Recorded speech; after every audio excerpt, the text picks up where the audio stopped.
اعوذ باللہ من الشیطان الرجیم، بسم اللہ الرحمن الرحیم، صلی اللہ علی محمد صلی اللہ علیہ وسلم۔ اے میرے پروردگار، یا حی یا قیوم، اے غفور الرحیم، یا اللہ ہم سب کو کسی کا محتاج نہیں بنانا، یا اللہ پاک صرف اپنا محتاج رکھنا۔ یا اللہ تمام مسلمانوں کو 5 وقتہ نمازی بنا دے، دین پہ چلنے والا بنا دے۔ یا اللہ پاک فلسطین اور کشمیر کے مسلمانوں پہ رحمت نازل فرما۔ یا اللہ ان کی غیب سے مدد فرمانا، آمین۔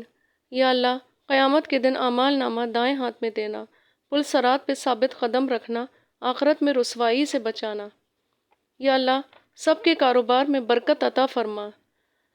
یا اللہ سب کی مشکلات کو آسانیوں میں بدل دے۔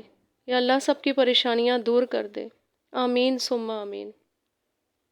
حضرت عائشہ رضی اللہ تعالیٰ عنہ کی والدہ ام رومان رضی اللہ تعالیٰ عنہ فرماتی ہیں کہ میں ایک مرتبہ نماز پڑھ رہی تھی، نماز میں ادھر ادھر جھکنے لگی۔ حضرت ابوبکر صدیق رضی اللہ تعالیٰ عنہ نے دیکھ لیا تو مجھے اس زور سے ڈانٹا کہ میں ڈر کی وجہ سے نماز توڑنے کے قریب ہو گئی۔ پھر ارشاد فرمایا کہ میں نے حضور پاک صلی اللہ علیہ وآلہ وسلم سے سنا ہے کہ جب کوئی شخص نماز میں کھڑا ہو تو اپنے تمام بدن کو بالکل سکون سے رکھے، یہود کی طرح ہلے نہیں۔ بدن کے تمام اعضاء کا نماز میں بالکل سکون سے رہنا نماز کے پورے ہونے کا جزو ہے۔ نماز کے درمیان میں سکون سے رہنے کی تاکید بہت سی حدیثوں میں آئی ہے۔ نبی اکرم صلی اللہ علیہ وآلہ وسلم کی عادت شریفہ اکثر آسمان کی طرف دیکھنے کی تھی کہ وحی کے فرشتے کا انتظار رہتا تھا، اور جب کسی چیز کا انتظار ہوتا ہے تو اس طرف نگاہ بھی لگ جاتی ہے۔ اسی وجہ سے کبھی نماز میں بھی نگاہ اوپر اٹھ جاتی تھی تو پھر نگاہ نیچے رہتی تھی۔ صحابہ کے متعلق بھی حدیث میں آیا ہے کہ اول ادھر ادھر توجہ فرما لیا کرتے تھے، مگر اس آیت شریفہ کے نازل ہونے کے بعد سے کسی طرف توجہ نہیں کرتے تھے۔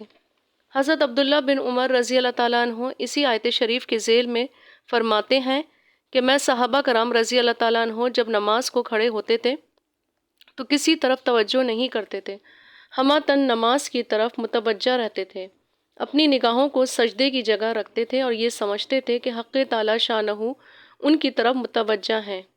حضرت علی کرم اللہ وجہ رضی اللہ تعالیٰ عنہ سے کسی نے دریافت کیا کہ خشوع کیا چیز ہے؟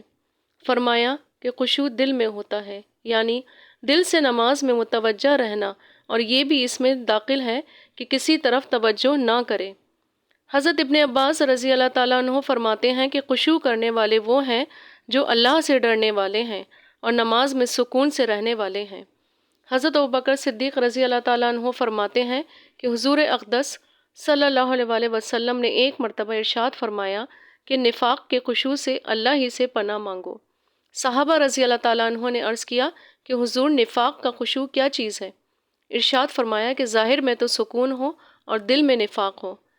حضرت ابو دردہ رضی اللہ تعالیٰ عنہ بھی اس قسم کا ایک اور واقعہ نقل فرماتے ہیں، جس میں حضور پاک کا یہ ارشاد نقل کیا کہ نفاق کا خشوع یہ ہے کہ ظاہر بدن تو خشوع والا معلوم ہو اور دل میں خشوع نہ ہو۔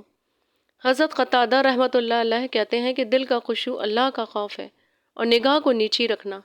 حضور پاک صلی اللہ علیہ وآلہ وسلم نے ایک مرتبہ ایک شخص کو دیکھا کہ نماز میں داڑھی پہ ہاتھ پھیر رہا ہے۔ ارشاد فرمایا کہ اگر اس کے دل میں خشوع ہوتا تو بدن کے سارے اعضاء میں سکون ہوتا۔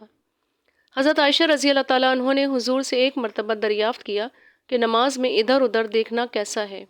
ارشاد فرمایا کہ یہ شیطان کا نماز میں سے اچک لینا ہے۔ ایک مرتبہ حضور پاک نے ارشاد فرمایا کہ جو لوگ نماز میں اوپر دیکھتے ہیں وہ اپنی اس حرکت سے باز آ جائیں، ورنہ نگاہیں اوپر کی اوپر ہی رہ جائیں گی۔ بہت سے صحابہ رضی اللہ تعالیٰ عنہ تابعین سے نقل کیا گیا ہے کہ خشوع سکون کا نام ہے، یعنی نماز نہایت سکون سے پڑھی جائے۔ متعدد احادیث میں حضور پاک کا ارشاد ہے کہ نماز اس طرح پڑھا کرو گویا یہ آپ کی آخری نماز ہے۔ اس طرح پڑھا کرو جیسا کہ وہ شخص پڑھتا ہے کہ جس کو یہ گمان ہو کہ اس وقت کے بعد مجھے دوسری نماز کی نوبت ہی نہیں آئے گی۔ اللہ تعالی ہم سب کو خشوع و خضوع کے ساتھ نماز پڑھنے والا بنا دے، آمین ثم آمین۔ درود بلندی درجات۔ اس درود پاک کو کثرت سے پڑھنے سے اللہ تعالیٰ اپنی خاص رحمت نازل فرماتا ہے۔ اللہ تعالیٰ اس کے گناہ معاف کر دیتا ہے اور اس کے درجات بھی بلند کر دیتا ہے۔ ہر روز کسی بھی نماز کے ساتھ 11 مرتبہ پڑھنے سے اللہ تعالیٰ اس کے کام آسان کر دے گا۔ یا اللہ ہم سب کو کروڑوں درود و سلام پڑھنے والا بنا دے، آمین ثم آمین۔